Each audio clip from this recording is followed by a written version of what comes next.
beautiful country, nice and peaceful. We're in the northern part of Israel. Let me familiarize everyone with where exactly we're at. Over there is the Golan Heights. In back of the Golan Heights we have Syria. Over my left shoulder is the city of Tiberias, and that's on the Galilee Lake. In back of us is Metula. Metula is the northern border of Israel. And even though it's quiet right now, let's go find out what happened in Metula 2 years ago.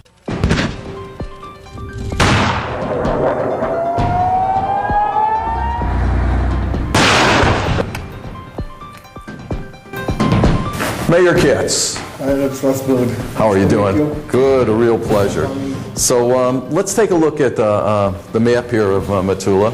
And this is where it was all happening 2 years ago, the Second Lebanese War. This is Metula. You can see the border with Lebanon right here, very close to the houses. And you can go outside to a very nice point of view.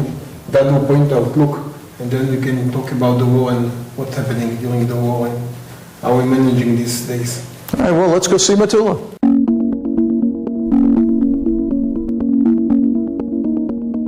What we have over here is Lebanon. We have over there the Christian villages, Shiite villages. Over there is Mount Hermon. Out there is Syria, Syria, Syria, and in back Lebanon, Lebanon, Lebanon. We're in the town of Metula. Metula is like a finger in the middle of this bad neighborhood. What happened here 2 years ago? 2 years ago it was the second war with Lebanon. It was a very, very difficult war. 33 days we have been underneath the ground in shelters. During these 33 days a lot of forces from IDF, Israel Defense Forces, went inside to Metula, tanks, vehicles, soldiers, and a lot of Katyusha and rockets fall on Metula.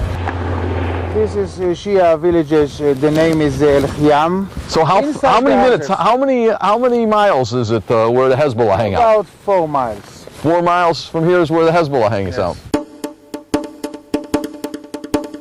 Now we're going to meet Judy and her husband George Javor, and they live directly on the border. Judy. Nice to meet you. George, Irv. How you doing? Good, good, good. Come let us show you Good. around. This is our view. Those are our neighbours over there. There's the United Nations. You can see them better. So the good neighbors are the United Nations over there? They're not my friends. Are on this side of the fence. So the road over there is Israel? The road is Israel. Yeah. You can see the posts and you can see the yellow signs, and that's Lebanon. If you take your finger, we are literally the fingernail on our finger. So basically on 3 sides is Lebanon. Only going south is us. That's it. That's it.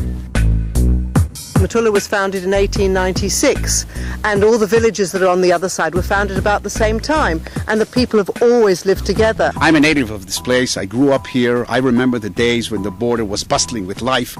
Lebanese workers came back and forth, despite the fact that in Lebanon there was still terrorist organization like the Fatah and later on Hezbollah, but the border was open and people could find jobs and work here in Israel and also get medical treatment. That's why we called it the Good Fence. It lasted for over 20 years.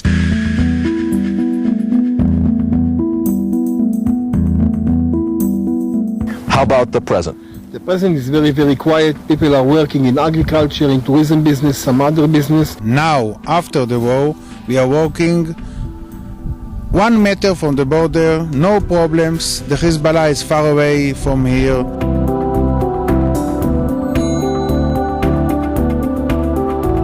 For the future, we need again to have situation talking a peace agreement with Lebanon, that we can reopen the Good Fence or the Fatma Gate, what we called, and many, many people can come from Lebanon, work in Israel, work in Metula, and we can develop the area. It's not just the terrorists in southern Lebanon, but we have a hostile government in Lebanon that is run by Hezbollah, directed by Iran. And until the Iranian government is dealt with, then there is no peace here. There's peace for today, peace for a few days, but the government of Iran has to understand what it is that they have to do to get peace. They can't finance the terrorists. They have to forget about the nuclear program. And hopefully, we could all live in peace. And I am Slosberg, and this is the Slosberg Report from the Lebanese border.